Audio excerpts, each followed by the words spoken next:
오늘 본문을 들어가기 전에 먼저 다시 한번 신명기 전체 구조를 떠올려 보셨으면 좋겠습니다. 제가 왜 이렇게 계속해서 구조를 살펴가라 하시는 의도를 좀 잘 파악하셨으면 좋겠는데요. 그냥 말씀을 읽으면 읽어갈 수는 있겠지만 여러분 구조와 내용 전체적인 것들을 좀 생각해 보면서 읽어가시면 그 말씀이 왜 여기 있는지, 그 말씀을 통해서 하나님이 도대체 무슨 이야기를 우리 가운데 들려주시고자 하는지 그 의미를 조금 더 세밀히 들어가실 수 있겠다 싶어서 저는 가끔 여러분들이 잊어먹었다 싶은 기간마다 한 번씩 구조와 내용들을 같이 기억해 보는 시간을 가지려고 합니다. 수요 예배는 그래도 될 것 같아요. 그래서 말씀을 열심히 주신 분들이 그래도 이 자리에 참여하셨다라고 생각했기 때문에 주일날 이렇게 하면 큰일 나죠. 그죠? 주일날 이렇게 하면 금방 항의 들어올 거예요. 목사님, 우리가 무슨 학원 다닙니까? 이러면서 항의 들어올 텐데 수요일날은 말씀을 사모하여 조금 더 집중력 있게 그렇게 나아가도 될 것 같아서 여러분 배려해 주신다면 계속해서 좀 그렇게 나아가 보려고 합니다. 자, 신명기 전체 구조를 다시 한번 기억해 보시면 신명기가 총 몇 개 판으로 되어 있다, 몇 개 구조로 되어 있다 말씀드렸습니까? 총 4개로 되어 있다 말씀드렸습니다. 그냥 장으로 쉽게 좀 끊어서 말해보면 1장부터 4장까지는 모세의 첫 번째 설교, 5장부터 28장까지는 모세의 두 번째 설교, 그 다음에 29장, 30장까지는 모세의 세 번째 설교, 그리고 마지막 31장, 34장까지는 후기, 이렇게 4개의 구조로 되어 있다는 말씀 드렸습니다. 기억나십니까? 그림을 보면 조금 더 잘 이해하실 것 같은데요. 우리 표로 다시 한번 확인해 보면 이렇게 됩니다.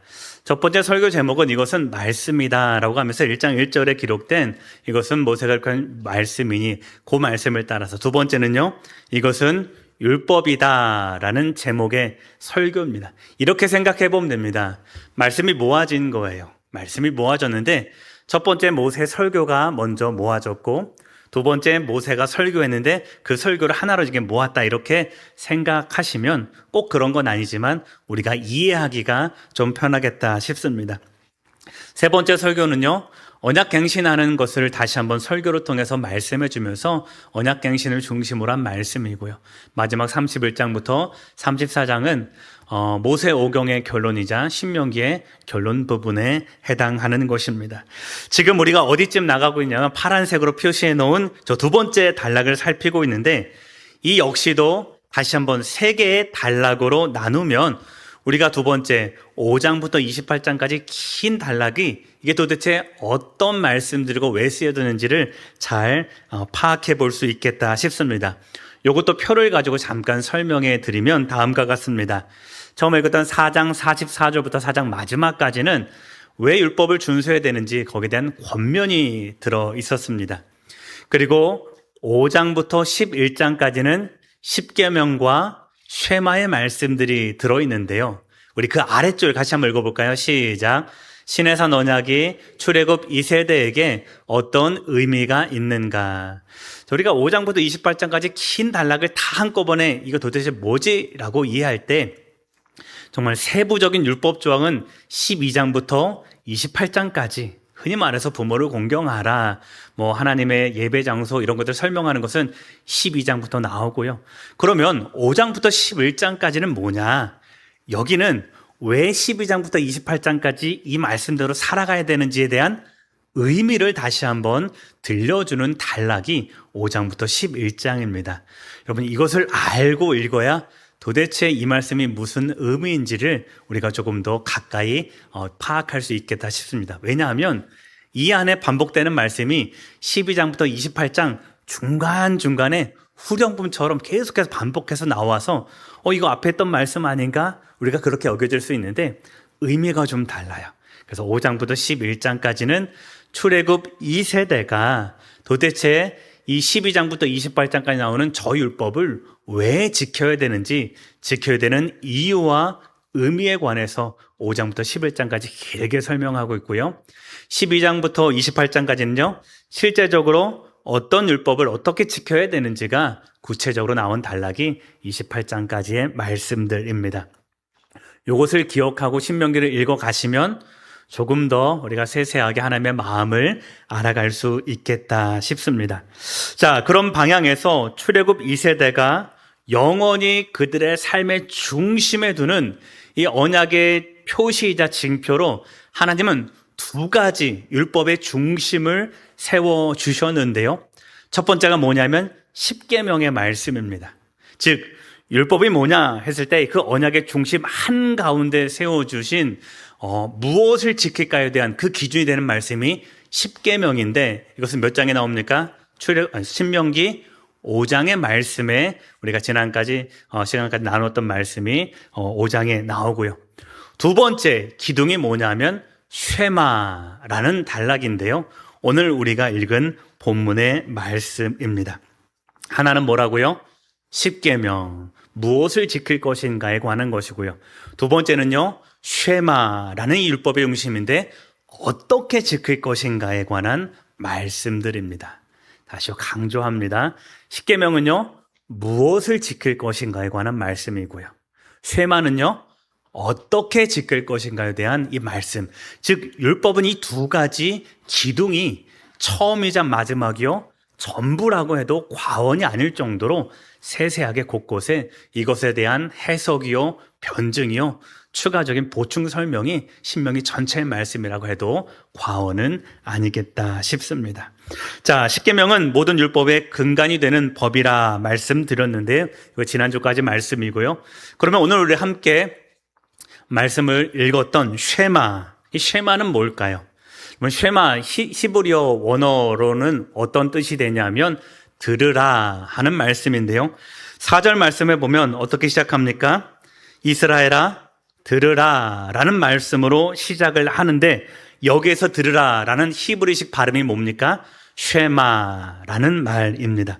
그래서 유대인들은 이 4절부터 9절까지 이 들으라 이스라엘 이 말씀 전체를 쉐마 말씀이라고 그런 전통 가운데 그렇게 부르고 있습니다. 그래서 쉐마라고 말하면 들으라라는 한 단어를 가리키는 것이 아니라 출애굽기 6장 4절부터 9절까지 이 전체의 말씀을 뭐라고 부릅니까? 쉐마라는 말로 이스라엘 백성들은 부르고 있고요.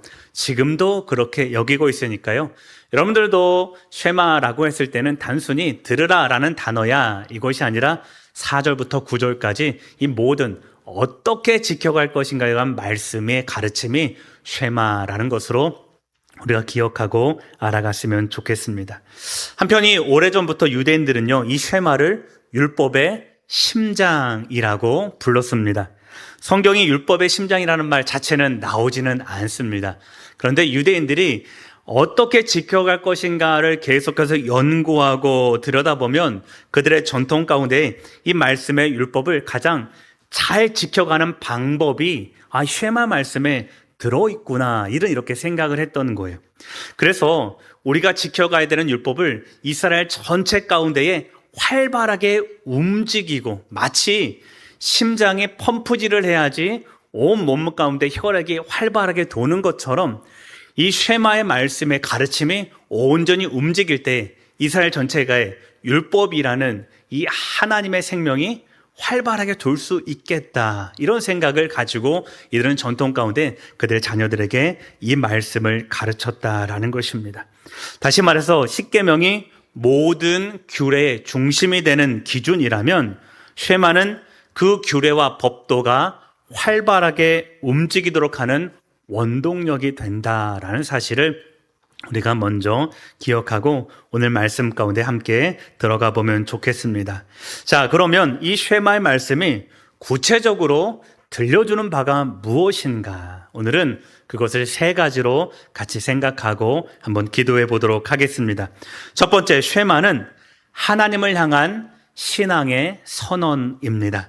4절 말씀을 같이 다시 읽어보도록 하겠습니다. 이스라엘아 들으라, 우리 하나님 여호와는 오직 유일한 여호와이시니. 아멘.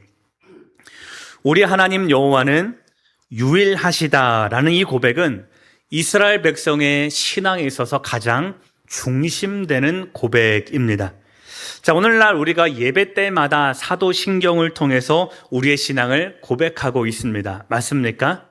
사도신경, 크레도라고 하는데 나는 믿습니다. 무엇을 이런 사도들의 12가지 고백들, 전승에 따르면 사도들 12명이 한마디씩 고백했던 것을 모아놨다라는 전승도 있는데 어쨌든 간에 이 사도들의 고백의 전통을 따라서 우리도 그 믿음을 같이 고백하고 있습니다. 나는 전능하신 아버지 하나님을 믿습니다. 라는 이것으로 시작했는데 이스라엘 백성도 마찬가지라는 거예요. 그들의 모든 신앙에 있어서 가장 중심되는 고백이 뭐냐면 여호와 하나님이 유일한 하나님이시다라는 고백을 이들은 매일 아침과 저녁마다 이 쉐마 말씀을 통하여서 그들의 삶과 생명의 중심권에 놓는 하나님 인식으로 그들은 생각하고 살아오는 것입니다. 그래서 유대인들은 이 아이들이 나서 첫 번째 외우게 하는 말씀이 뭐냐면 쉐마 말씀이에요. 이스라엘의 교육적 책에 있어서 가장 먼저 소개해 주는 책은 레위기예요. 그래서 레위기에 꿀을 발라놓고 아이에게 혀로 핥게 해요.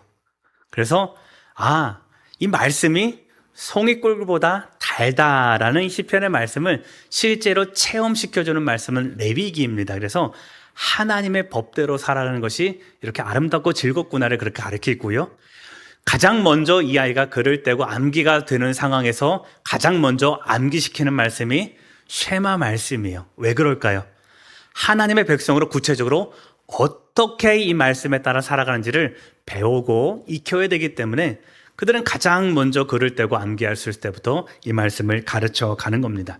그리고 인생이 끝나는 그날까지 마지막으로 붙드는 말씀이 이 쉐마의 말씀입니다. 그만큼 이 말씀을 단순히 성경 한 구절로 익히는 것이 아니라 내가 처음 익힌 말씀이요, 나의 삶의 과정 중에 지켜온 말씀이고 내가 죽는 그날까지 내가 암송하며 하나님 앞에 나아가는 말씀이 바로 이 쉐마라는 것입니다. 여러분, 그런데 한번 생각을 해보십시오. 왜 이 고백이 중요할까요? 왜 이 쉐마가 중요할까요? 그 이유를 알려면 이 말씀이 기록된 시대를 조금 먼저 생각해 보시면 좋겠는데요. 이제 이스라엘 백성들은 이 요단강을 건너서 가나안 땅으로 들어가야 됩니다. 맞습니까? 근데 가나안 땅은 여호와를 섬기는 그 땅이 아니었습니다. 여러분, 가나안 땅은 누구를 섬기고 있습니까? 거기는 다신교예요. 한 민족의 하나의 신을 섬기는 것이 아니라 필요에 따라 이 신도 섬길 수 있고 저 신도 섬길 수 있는 거예요. 자, 이런 비가 오면, 비가 필요하면 비를 내리는 신을 그들은 섬겼고요. 풍요가 필요하면 풍요와 다산의 신을 그들은 예배했습니다. 농사가 잘 되기를 바라면 농사를 주관하는 신도 그들은 섬겼습니다. 자, 이렇게 때에 따라서, 필요에 따라서 신들의 이름을 부르고 예배하던 민족이 가나안 땅에 살아가는 민족들이었습니다. 자, 그래서 우리가 잘 아는 바알도, 아세라, 그리고 몰렉, 아스다롯, 이런 많은 신들이 그 땅에 그렇게 각각의 특징을 가지고 그들이 섬겼던 거죠. 자, 이제 이스라엘이 거기에 들어가서 이제 살아야 되는 겁니다. 자, 그러면 이 백성들은 여호와를 섬길까요? 아니면 그 땅에 거주했던 그 거민들이 섬기는 그 신들에게 귀를 기울일까요? 네, 지금까지 유목 생활하는 데 있어서는 여호와 하나님만 있으면 충분했거든요. 자, 그런데 정작 비가 필요하고 농사를 지어본 경험들이 이들은 없거든요. 애굽에 있을 때에도 이 고센 땅이라는 곳에 이들은 뭘 했습니까? 왕의 가축을 기는 일들을 이들이 담당했기 때문에 이들은 광야를 지나는 동안에도 농사 짓지 않았고요. 가나안 땅에 정착하면 그때부터 농사를 지어야 되는데 그쪽 문화를 보면 비가 내리기 위해서는 저 신을 섬겨야 되는구나 라는 이런 방식으로 다신교를 숭배할 위험이 높을까요? 낮을까요? 높게 되는 것입니다. 그래서 하나님은 이런 치명적인 영적인 위기를 미리 아시고 그 땅에 들어가기 전에 먼저 이들이 누구의 백성인지, 그리고 나 여호와가 너희들에게 어떤 존재인지 그런 하나님에 대한 신인식을 먼저 강조할 필요가 있었기 때문에 모세를 통하여 이 말씀을 다시 한번 선언하시는 것입니다. 이런 거죠. 나의 백성아, 들어라. 가나안 땅이 너희를 먹여 살리는 것이 아니다. 비를 내리고 풍요를 주시는 분은 바알이나 아세라 같은 우상이 아니라 너희를 애굽 땅에서 인도하여 낸 나 여호와 하나님이다. 이것을 이 쉐마의 첫 구절에 집어넣어서 이 백성이 말을 익히는 그 순간부터 생을 마감하는 그 시간까지 익히고 배우고 또한 그 말씀에 따라 살아가게 했던 것입니다. 사랑하는 성도님들, 우리가 기억해야 될 것이 있습니다.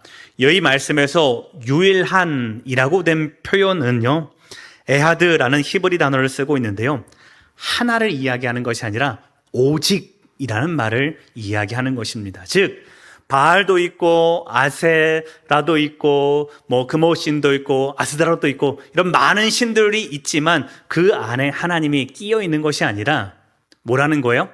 하나님만이 오직 유일하다라는 것을 강조하고 있는 표현이 바로 오늘 유일한이라는 말에 담겨 있는 뜻입니다. 그러니까 많은 신들 중에서 조금 뛰어난 신, 많은 신들 중에서 특별히 능력 많은 신이라는 것이 여호와의 이름에 담긴 뜻이 아니라 오직 유일한 그분만이 우리의 하나님 되신다라는 이 표현이 바로 유일한 말에 담겨 있는 뜻입니다. 자, 오늘 우리가 살아가는 이 시대에 어떤가 우리 마을 삶 가운데 한번 적용해 보면 좋겠다 싶습니다. 여러분, 이 신앙 선언은 오늘 우리를 향한 하나님의 선언이다라고도 볼 수 있죠. 이 시대는 더 이상 바알을 섬기거나 아세라를 섬기지는 않습니다. 그러나 여전히 이 땅을 살아가는 우리들의 곁에는 수많은 우상들이 득실득실하는 그 땅의 현장을 살아갑니다. 맞습니까? 사람마다 붙들고 있는 각자의 이념도 있고 신념도 있고 또한 하나님과 나 사이를 가로막는 수많은 우상이 될 법한 존재들이 많이 따르고 있습니다. 어떤 사람들은 돈이 내 생명인 줄 알고 하나님과 나 사이에 돈을 덩그러니 놓습니다. 또 어떤 사람들은 하나님과 나 사이에 명예를 놓기도 하고요. 어떤 사람은 권력과 성공을 의지하며 그것을 생명처럼 여기며 내 평생의 삶의 기준처럼 여기면서 살아가곤 합니다. 자, 눈에 보이는 우상 숭배에 대한 현장은 없어졌지만 더 무서운 것은 뭐예요? 눈에 보이지 않는 그것이 내 마음을 지배하면서 우린 여전히 그 신의 지배 가운데 살아가고 있다라는 것입니다. 그래서 쉐마 말씀은 오늘 우리들에게 이렇게 묻고 있는 것입니다.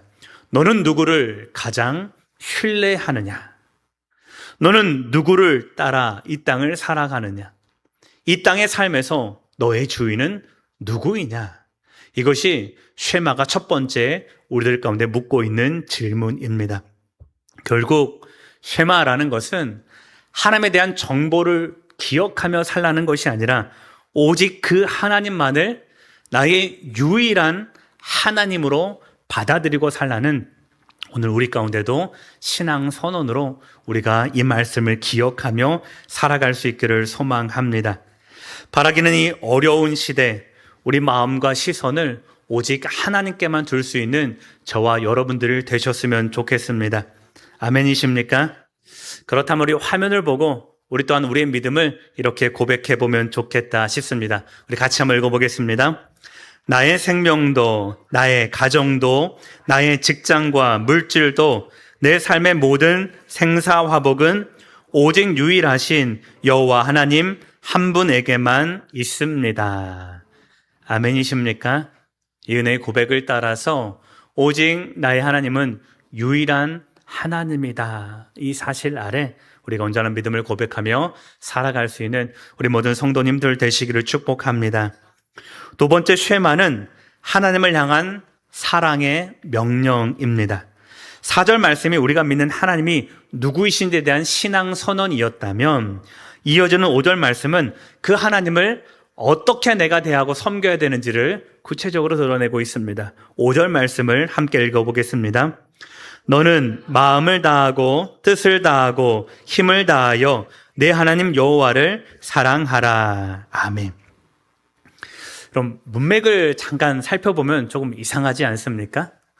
우리가 보통 생각하기에 어떤 명령을 선포가 되면 그 다음에는 어떤 말이 다가와야 되냐면 이 말씀을 너는 꼭 지켜라. 내가 이렇게 말하니 너는 꼭 순종해라. 이 말이 먼저 나와야 돼요. 맞습니까? 틀립니까?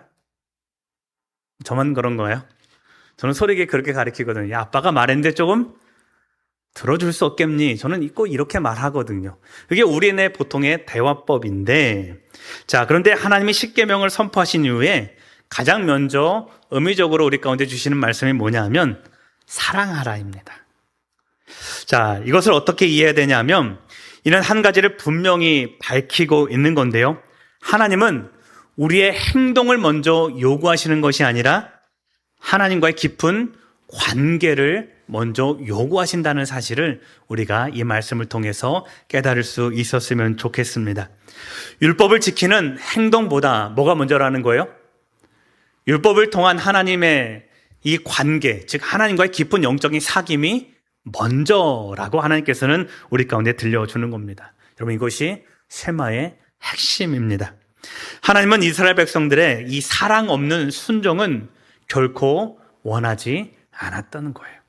내가 십계명의 명령을 명했는데 너희가 그것을 의무적으로 사랑 없이 그냥 나의 명령이니까 의무적으로 따를 것이 아니라 그 전에 뭘 사랑을 세우고 그 전에 하나님과 깊은 영적인 관계와 사귐을 통해서 그것을 삶 가운데 이어나가기를 바라시는 것이 우리 하나님이 이 쉐마를 들려주시는 의미이다 하겠습니다. 말씀을 준비하는데 이걸 뭘로 표현해 볼까 싶었는데요. 제 아이 어렸을 때가 좀 생각이 나더라고요. 여러분, 제가 학교 다닐 때 소리가 태어났습니다. 네, 학교 다닐 때 보통 제가 집에서 5시면 이게 차를 타고 나가야 돼요. 학교에 스터디를 제가 운영하는 게 몇 개 좀 있어가지고 5시에 학교 도착을 해야 되니까 제가 살던 곳에서 30분 정도 가야 돼서 4시 반에는 집에서 출발을 해야 됩니다. 또 아이가 어릴 때 부목사 때는 새벽 기도를 늘 나와야 됐기 때문에 그때도 5시면 집에서 출발을 해야 됩니다. 자, 그러다 보니까 저는 좀 일찍 잠을 자야 되는데 덕분에 고생한 사람은 누굴까요? 예, 아내가 고생을 해요. 왜요? 잠을 못 자요.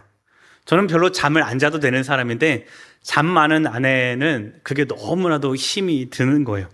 지금 돌아보면 저는 아이의 울음소리 때문에 깨어본 적이 한 번도 없어요.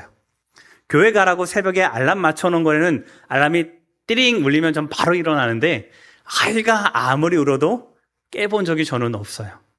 그래서 친구들한테 어렸을 때 제가 자랑을 했어요. 우리 아이는 참 순하다. 밤에 한 번도 깨질 않는다. 나중에 제가 진실을 알게 됐어요. 아이가 순한 게 아니라 누가 일어난 거예요? 엄마가 일어난 거예요. 왜 그럴까? 왜 그럴까요? 아내가 생각하기에 남편의 잠이 소중한 거죠. 그리고 아이가 응애라고 울면 이 아이가 왜 울까? 엄마는 거기에 늘 귀 기울이면서 아이의 작은 움직임에도 민감하게 반응하는 것이 엄마의 사랑인 것 같습니다. 아빠는요, 별로 그런데 물론 민감한 사람도 몇 있겠지만 저를 비롯해서 주변의 많은 분들은 아빠는 그런데 둔감해요. 근데 엄마는요, 자녀를 볼 때 그런다면서요. 내 심장이 밖에 돌아다니는 것 같대요. 아이를 표현할 때. 그러니까 그 심장이 조금만 다치고 조금만 울고 해도 어떻게 해요? 응애라는 말 다 끝맺지 않아도 엄마는 벌떡 일어나서 아이를 부둥켜 안고 다시 재우거나 아이의 피로를 채워주는 거죠. 여러분, 이것이 사랑 때문에 벌어지는 일입니다. 반대로 사랑이 없으면 어떨까요? 아이가 울건 말건 남편이 새벽 기도를 가야 되건 말건 뭐가 더 소중한 거예요? 내 잠자는 게 더 소중하다면 그 가정은 어떻게 될까요? 그죠? 우리가 상상해봐도 금방 알 수 있습니다. 하나님의 십계명을 주신 이유도 이런 작은 일에 좀 빗대어서 설명을 해볼 수 있겠다 싶습니다. 여러분, 쉐마를 주신 이유 또한 여기에 있습니다. 우리를 율법이라는 테두리 안에 가둬놓고 감시하려는 것이 아니라 뭐라는 겁니까? 진짜 이 계명을 주신 이유가 사랑이라는 것을 알고 나와 먼저 영적으로 교제하자.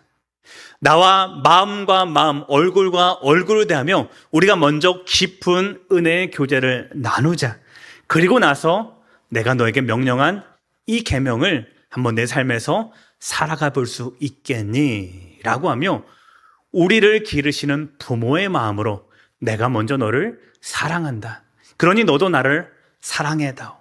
그리고 나서 우리 같이 율법을 한번 지켜보자 하시는 하나님의 마음이 제대로 담겨 있는 것이 뭐라는 겁니까? 쉐마의 말씀이다라는 것입니다. 사랑하는 성도님들, 오늘 우리의 신앙에서도 이것이 확인되어야 합니다.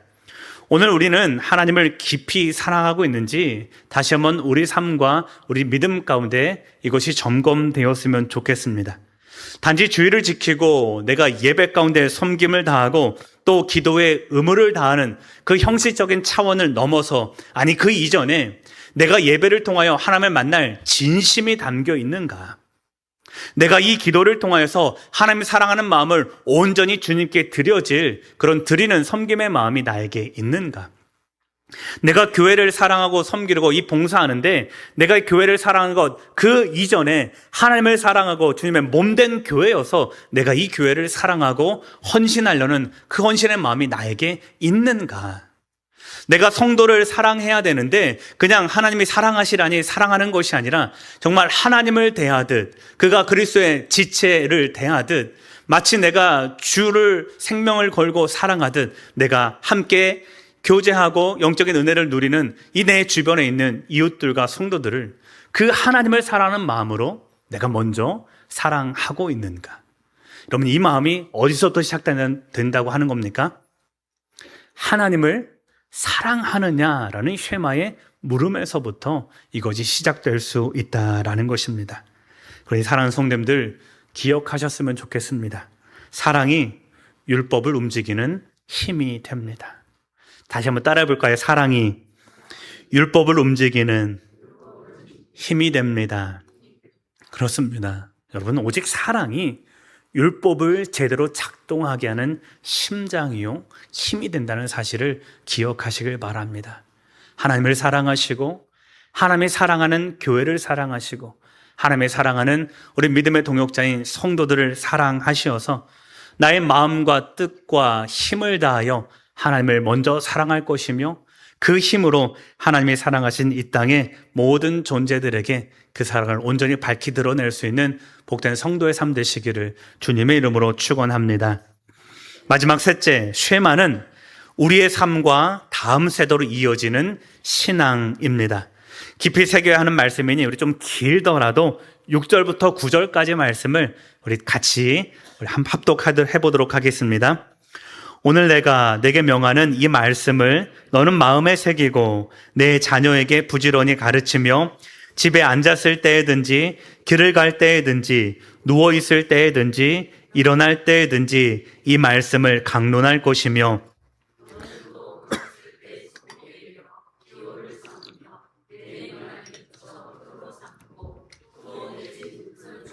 바깥문에 기록할지니라. 아멘.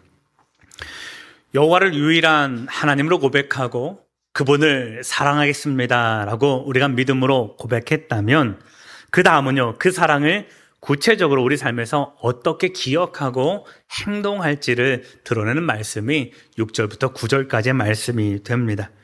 두 가지를 여기서는 선포하고 있죠. 첫 번째는 뭡니까? 내 마음에 말씀을 새겨야 한다라는 것입니다. 자, 여기 순서가 있습니다. 중요합니다. 6절을 보시면 이 말씀을 어떻게 해요? 너는 마음에 새기라. 이것이 먼저 오는 겁니다. 하나님은 자녀를 가르치는 것 이전에, 하나님은 당신의 말씀이 이 땅 가운데 선언되는 것 이전에 그 말씀을 어디에 새기라는 겁니까? 그죠? 자신의 마음 가운데 새겨라 하는 것입니다. 여러분, 마음에 새겨지지 않는 말씀은 증거되지 않는다라는 것을 우리가 기억했으면 좋겠습니다. 즉, 이 말을 조금 더 우리 행동 양식으로 바꿔보면 내가 행동하지 않는 신앙의 법은 내 자녀들에게 들려지지 않는다라는 것이고요. 내가 행동으로 행하지 않는 복음은 주변 가운데 아무런 영향력도 미칠 수 없다라는 것입니다.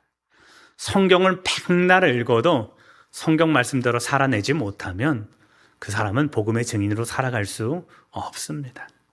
십계명의 말씀을 아무리 달달 외운들 우리가 그것을 내 마음 가운데 온전히 새겨내지 못하고 그것이 내 삶으로 드러나지 않는다면 그 사람은 하나님 백성의 제대로 된 자격이 상실된 사람이라고까지 우리는 말해볼 수 있을 것입니다.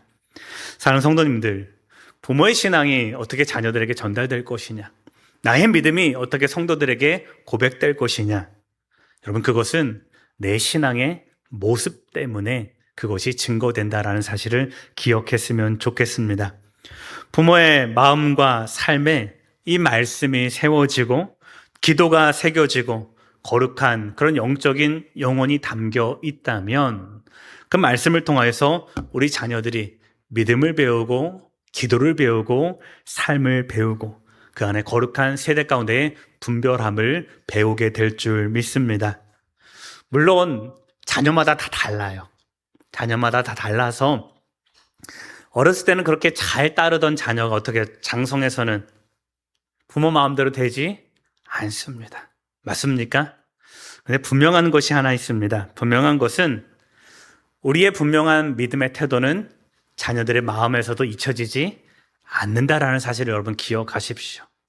지금은 비록 부모의 뜻대로 하나님을 온전히 신앙하는 모습에서 조금 멀어져 있다 손 치더라도 그 아이가 돌아오려면 누가 바로잡고 있어야 되는 거예요? 부모가 바로잡고 있어야 되는 거예요. 오늘 부모의 말씀과 오늘 부모의 기도는 내 자녀가 언제라도 돌아올 수 있는 유일한 믿음의 끈이 될 수 있다는 사실을 여러분 늘 기억하시면서 지금은 자녀가 따라주고 있다면 너무나도 감사한 거죠. 그러나 혹 그렇지 못하더라도 실족할 것이 아니라 이제라도 아니 지금부터 그 언제라도 내 자녀가 돌아올 수 있는 영적인 디딤돌이 될 수 있는 그런 굳건한 반석 같은 신앙을 먼저 여러분 마음 가운데 새겨가시는 복된 성도님들 되셨으면 좋겠습니다. 또한 그렇게 새겨진 말씀을 자녀에게 어떻게 해요? 부지런히 가르치라. 우리 7절 말씀만 다시 한번 읽어보겠습니다. 7절입니다.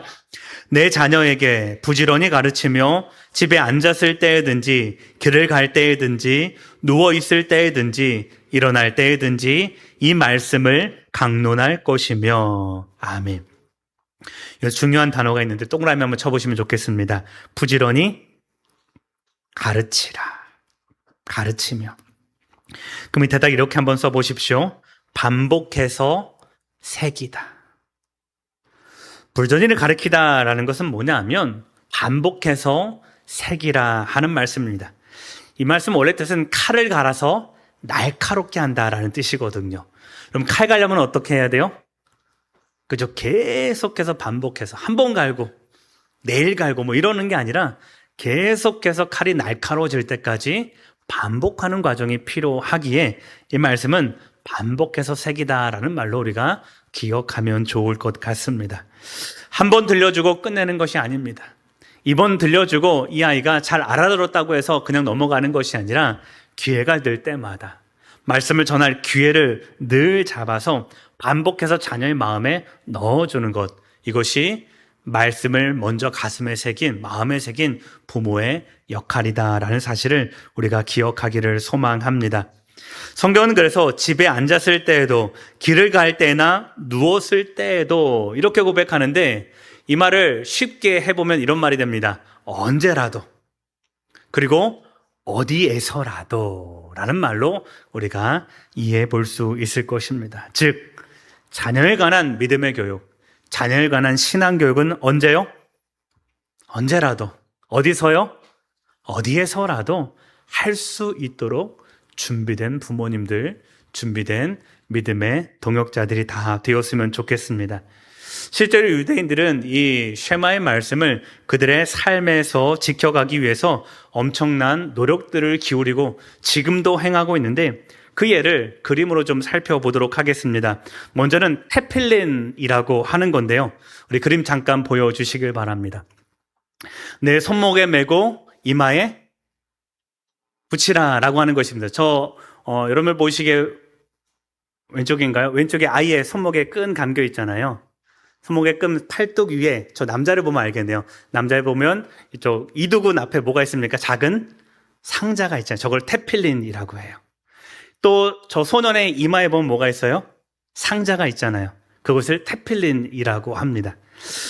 저 안에는 뭐가 들었냐면 말씀이 담긴 4가지 양피지가 들어있는데요. 우리 다음 그림 한번 보여주시길 바랍니다.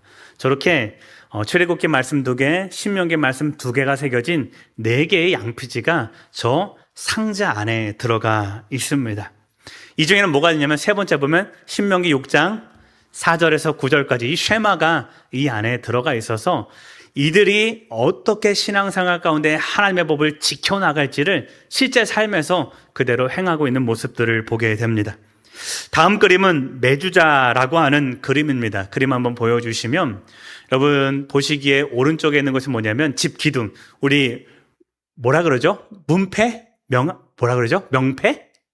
네, 집 앞에 있는 그런 옛날에 우리 이름, 아버지 이름 주로 새겨져 있었잖아요.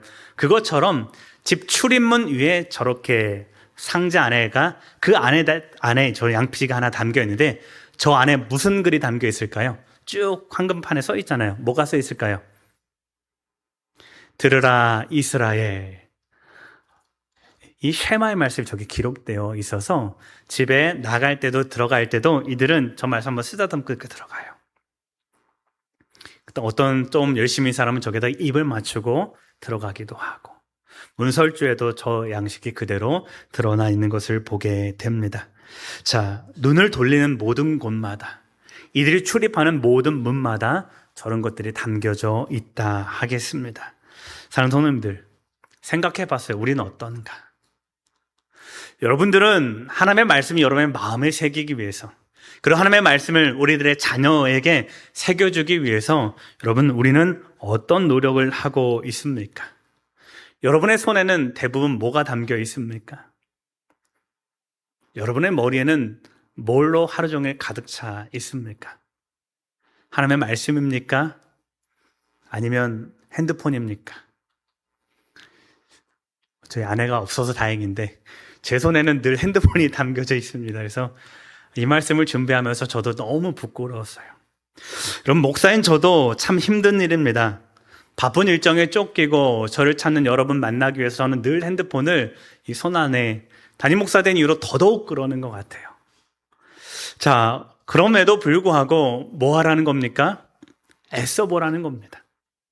그래서 저는 더더욱 의식적으로 말씀 앞에 머무르는 시도를 꽤 많이 하고 있는데 왜냐하면 말씀이 저절로 제 마음에 새겨지지 않기 때문입니다.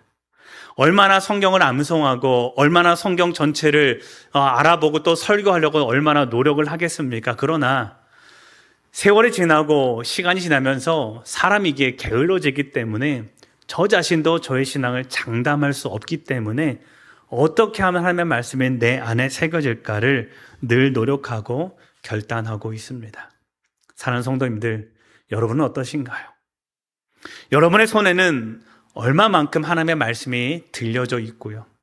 여러분의 머리에 하나님의 말씀을 넣기 위해서 우리는 어떤 수고를 하고 있고 우리 자녀들의 일상 가운데 하나님의 말과 생각이 담겨지는데 우리는 어떤 노력을 하고 있는지 한번 돌아보셨으면 좋겠습니다.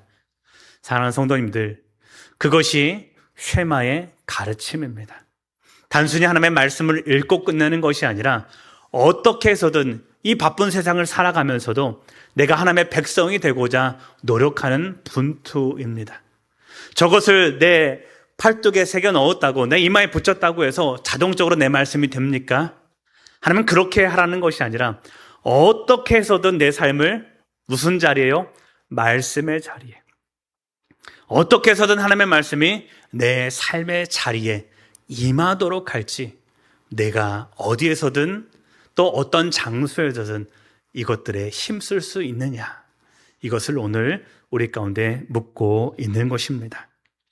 사랑하는 성도님들, 이제 말씀을 마치겠습니다. 쉐마는 단순히 들으라 하는 명령을 넘어서 하나님의 말씀을 우리 마음에 새기고 그 말씀이 나뿐 아니라 다음 세대로 온전히 흘려보내라는 하나님의 명령인 줄 믿습니다. 그러니 기억하십시오. 내 손에 무엇이 들려 있는지, 내 머릿속에 오늘 내가 어떤 말씀으로 충만히 채워갈지, 그 말씀을 통하여서 내 삶이 살아나고 우리 가정이 살아나고 우리 자녀들의 미래가 하나님 안에 붙들리게 된다라는 이 지엄한 명령 앞에 오늘도 충성하며 쉐마의 가르침에 순종해 나아갈 수 있는 복된 성도 되시기를 주님의 이름으로 축복합니다. 오늘 말씀 기억하시면서 함께 기도하겠습니다. 하나님, 오직 여호와가 하나님이심을 고백하게 하시고 주만 바라보게 하여 주옵소서. 하나님에 대한 온전한 사랑을 고백하게 하시며 그 믿음을 우리뿐 아니라 다음 세대에 온전히 가르치며 잘 전달하게 하여 주옵소서. 이 결단으로 함께 기도하겠습니다. 사랑하는 주 하나님 아버지, 오늘도 우리 가운데 주시는 하나님의 은혜를 따라 우리가 믿음으로 고백합니다. 오직 여호와 하나님만을 고백하며 하나님 주 앞에 모든 것 드리며 우리의 진심과 사랑을 하나님께 올려드릴 수 있는 복된 믿음의 백성으로 살아내도록 우리 주님께서 인도하여 주옵소서. 하나님, 여호와가 오직 유일한 하나님이심을 고백합니다. 내가 가치 있는 모든 것들을 이 땅 가운데 내려놓게 하시고 오직 하나님의 이름만 붙들고 살아갈 수 있는 복된 믿음의 사람들 되도록 인도하여 주시옵소서. 하나님, 주를 향한 온전한 사랑이 먼저 고백되게 하시고 하나님, 우리를 바라보시는 하나님의 그 음성을 따라서 오늘도 순종하며 그 믿음으로 충성하고 순종할 수 있는 하나님 복된 성도 되도록 인도하여 주시옵소서. 그리하여 이 사랑과 이 믿음의 고백이 우리뿐만 아니라 우리 다음 세대까지 온전히 전달하며 따라서 금물담대로 살아내는 복된 은혜의 가정들 다 될 수 있도록 우리 주님께서 인도하여 주시옵소서. 그래요, 주님 오시는 그날 흡술고하였다 충성된 종아 아버지여 늘 주의 칭찬 안에 살아가는 복된 백성들 될 수 있도록 인도하여 주시고 우리가 이 고백을 통하여 주 앞에 우리 마음 드릴 때에 하나님이 우리 가정을 형통하게 하시고 우리 삶을 더욱더 거룩하게 구별하시며 우리 인생 가운데 주시는 하나님의 은총을 더욱더 깊이 누려갈 수 있는 복된 주의 백성의 삶 될 수 있도록 주께서 인도하여 주시옵소서. 사랑과 내 주 하나님 아버지, 오직 여호와가 유일한 하나님이시요 우리 삶의 유일한 생명이요 가치임을 우리가 믿음으로 고백하게 하여 주옵소서. 이 땅 가운데 내가 중요한 생명으로 여겼던 많은 것들을 십자가 앞에 내려놓게 하시고 오직 그리스도가 우리의 생명이요 하나님이 우리의 구원자 되심을 늘 고백함으로 주 앞에 순종하며 그 사랑을 온전히 고백할 수 있는 주의 백성 되도록 인도하여 주옵소서. 하나님, 이 믿음의 고백이 내 마음에 온전히 새겨지게 하시고 또한 우리 자녀들의 마음 가운데에 온전히 새겨지게 하셔서 하나님, 온 가정이 하나님을 따르는 믿음의 백성의 가정이요 온 삶이 하나님 앞에 칭찬받는 지혜 있는 백성의 삶 되도록 주께서 인도하여 주시옵소서. 그리하여 우리뿐 아니라 온 세대가 하나님 앞에서 칭찬받으며 영광 올려드리는 주의 선한 백성 되도록 주께서 주장하여 주시옵소서. 감사하며 축복하며 존귀하신 예수님 이름으로 기도드립니다. 아멘.